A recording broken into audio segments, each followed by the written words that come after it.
Halo, kembali berjumpa dengan saya Maruntung Sihombing. Pada kesempatan kali ini, Bapak Ibu teman-teman, kita akan membahas tentang soal tes manajerial dan sosiokultural yang akan diujikan nanti untuk P3K, ya. Nah, langsung saja kita lihat teman-teman. Nah, sebelum kita membahas soal-soal kompetensi manajerial dan kompetensi sosiokulturalnya, maka teman-teman bisa perhatikan di sini ya materi yang diujikan nanti untuk kompetensi manajerial ya. Yang pertama nanti, nah ini tentang pengetahuan atau keterampilan dan sikap perilaku dalam berorganisasi yang dapat diamati, diukur, dan dikembangkan terkait dengan, nah ini ya, yang pertama integritas, kedua kerjasama, yang ketiga orientasi pada hasil, yang keempat komunikasi, yang kelima pelayanan publik, yang keenam pengembangan diri dan orang lain, kemudian yang ketujuh pengambilan keputusan, yang kedelapan adalah mengelola perubahan ya. Jadi nanti yang soal-soal yang akan diujikan adalah terkait seputar ini Bapak Ibu ya.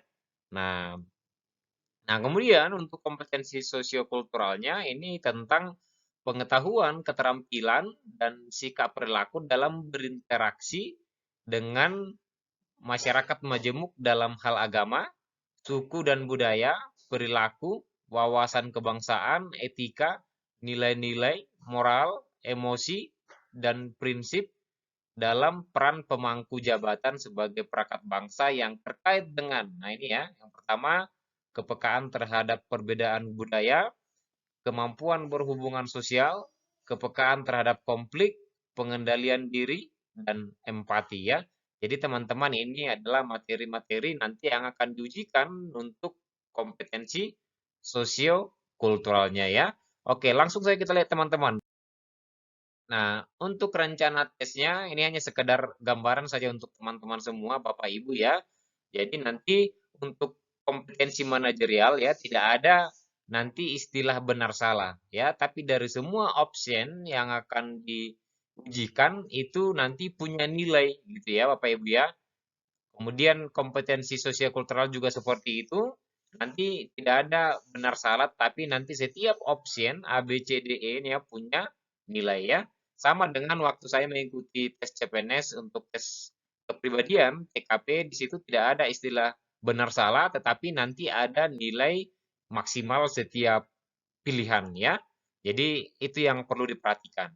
Oke, sekarang teman-teman langsung saja kita lihat ya untuk contoh soal kompetensi manajerial. Yang pertama teman-teman ya.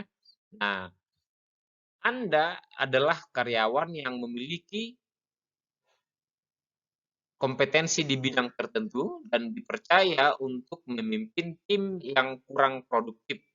Usia mereka jauh lebih tua daripada Anda. Bagaimana strategi Anda? Ya. Jadi pertanyaan ini teman-teman, seandainya teman-teman itu ya memiliki kompetensi di bidang apa saja, kemudian dipercaya untuk memimpin tim yang kurang produktif sebelumnya.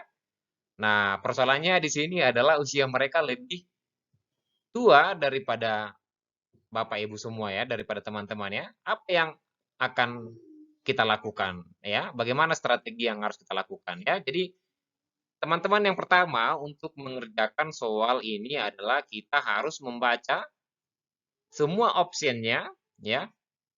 Karena memang dari awal tadi sudah disampaikan tidak ada benar salah ya. Yang dinilai di sini adalah nilai dari setiap ini, setiap A, B, C, D, E. Jadi misalnya Bapak Ibu pilih mana saja di antara ini nanti akan tetap punya skor gitu ya. Ya, tapi kita harus melihat di sini pilihan atau option yang memang masuk akal ya, kemudian paling benar dan memang ideal dilakukan gitu ya. Jadi kita bahas satu persatu. Yang A, memaksa anggota tim untuk mengikuti kehendak Anda ya. Jadi kalau secara nalar, secara logika teman-teman ini jelas tidak ya. Nah, kemudian B, mengevaluasi kinerja tim dan mendorongnya untuk berubah ya. Nah, ini juga bisa jadi gitu, tapi bukan ini mungkin yang paling benar ya. Nah, kita lihat yang C, mengambil alih tanggung jawab tim sebagai tanggung jawab Anda ya. Nah, kalau kita lihat pilihan C ini teman-teman bagaimana? Ini kan tim ya, berarti harus kerjasama gitu. Kalau misalnya kita mengambil alih tanggung jawab tim itu menjadi tanggung jawab kita, berarti tidak ada lagi dong namanya kerjasama ya. Berarti bisa jadi bukan ini gitu. Kemudian D, menggunakan cara baru sesuai kemampuan Anda gitu. Menggunakan cara baru sesuai kemampuan Anda. Jadi kalau kita telah analisis soal ini teman-teman, ya, jadi seolah-olah kita memaksakan kehendak kita atau kemauan kita atau bahkan kemampuan kita untuk memimpin mereka gitu ya. Ini bisa jadi juga terjadi gitu. Nah, tapi bukan ini. Nah, kita lihat yang E, mendiskusikan apa hambatannya selama ini dan mencari solusi bersama serta mengevaluasi secara rutin. Nah, yang paling ideal yang harus kita lakukan, yang paling benar dan yang paling pas yang kita lakukan adalah E, ya, teman-teman ya. Maka jawabannya adalah E. Jadi teman-teman sekali lagi dalam mengerjakan untuk tes-tes seperti ini, ya, kita hanya perlu memperhatikan yang seharusnya kita lakukan, gitu ya. Bukan membawakan perspektif atau pandangan kita sendiri, Bapak Ibu. Tidak ya. Tetapi kita lihat yang seharusnya kita lakukan. Walaupun misalnya Bapak Ibu apa ya, seringkali dalam prakteknya tidak seperti itu, tapi kita harus memilih dalam soal ini yang seharusnya. Gitu ya, Bapak Ibu ya. Mengerti ya? Oke, sekarang kita lihat ke soal nomor 2 ya. Saya baru saja dimutasikan ke unit lain yang sama sekali baru bagi saya. Sikap saya adalah, nah ini ya. Jadi teman-teman, Bapak Ibu misalnya dimutasikan ke unit lain yang sama sekali baru bagi kita, apa yang harus kita lakukan gitu ya? Sikap apa yang harus kita lakukan ya?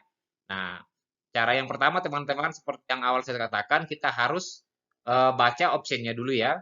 Tapi dengan cara cepat ya Bapak Ibu ya. Berusaha mempelajari dan memahami mekanisme kerja unit melalui rekan sejawat ya. Nah, berusaha mempelajari dan memahami mekanisme kerja unit melalui rekan sejawat ya. Nah, ini gimana kira-kira teman-teman ya? Bisa jadi pas ya, tapi kurang kurang ideal menurut saya ya. Nah, yang B, berusaha memahami mekanisme kerja unit melalui arsip dan aturan kebijakan ya. Oke, sekarang kita lompat dulu ya C ya. Ini juga bisa pas juga ya B ya. Kita lihat C. Duduk-duduk dulu sambil ya. Nah, ini sambil ya teman-teman, maaf salah ketik ya, sambil menunggu perintah atasan ya. Nah, duduk-duduk dulu berarti ini jelas tidak ya Bapak Ibu ya, teman-teman ya. Nah, tapi mungkin ada yang memilih ini dalam praktek atau dalam realitasnya gitu ya. Kemudian D, mengamati proses pekerjaan yang dilakukan rekan sejawat ya. Jadi kita hanya mengamati ya, ini bisa jadi gitu, tapi bukan ini nanti yang mendapat nilai skor yang tinggi gitu.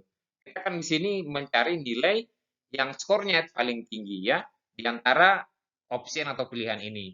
Kemudian E, mengamati proses pekerjaan yang dilakukan rekan satu tim. Nah, ini juga hampir sama dengan D ya. Ini bukan yang ideal yang seharusnya kita lakukan. Maka yang paling benar adalah B ini teman-teman ya. B, berusaha memahami mekanisme kerja unit melalui arsip dan aturan kebijakan gitu ya. Jadi kalau misalnya teman-teman kita dipindahkan ke unit lain yang baru kita kenal, yang baru kita tahu, maka kita harus memahami dulu mekanisme kerja di situ gimana gitu ya. Kemudian lihat aturan-aturan kebijakan di situ apa gitu.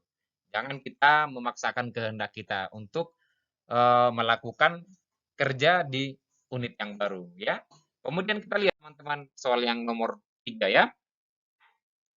Apa yang Anda lakukan dalam sebuah diskusi dengan sekelompok kecil teman-teman Anda sekantor ya. Nah ini, apa yang Anda lakukan dalam sebuah diskusi dengan sekelompok kecil teman-teman Anda di kantor. Nah, yang pilihan A, saya selalu aktif berpendapat dan mengarahkan teman-teman aktif juga ya, bisa. Kemudian B, kita lihat B ya, jika perlu bicara maka saya ungkapkan, jika tidak maka saya cukup mendengar ya. Nah, ini kan seperti apa ya teman-teman ya?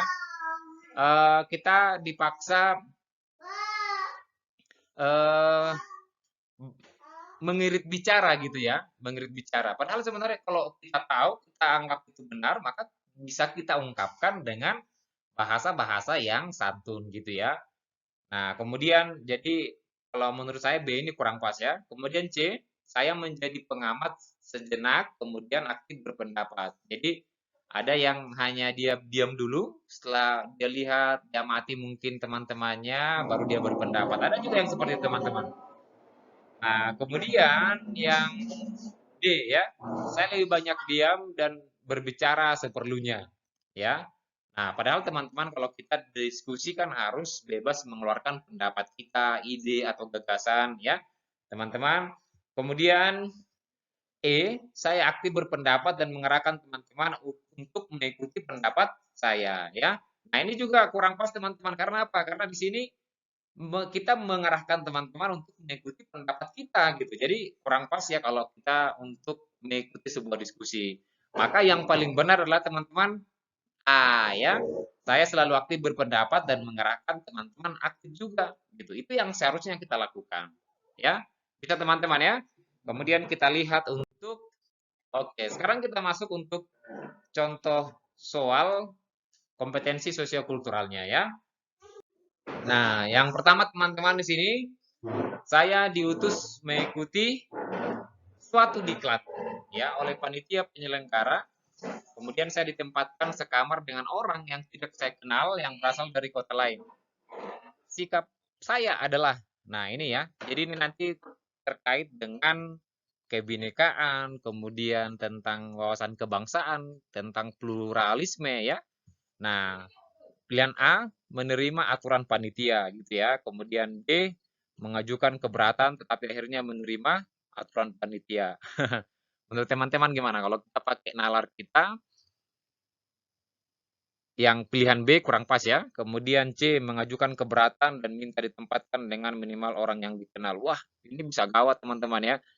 Kita mengajukan keberatan karena kita ketemu misalnya yang berbeda suku dengan kita ya. Jadi yang C kurang pas. Kemudian D, menerima aturan panitia dan berusaha mengenal dan memahami teman sekamar ya. Oke. Kemudian E, protes keras dan minta ditempatkan sendiri saja. Wih, emang yang bikin kegiatan dia gitu ya.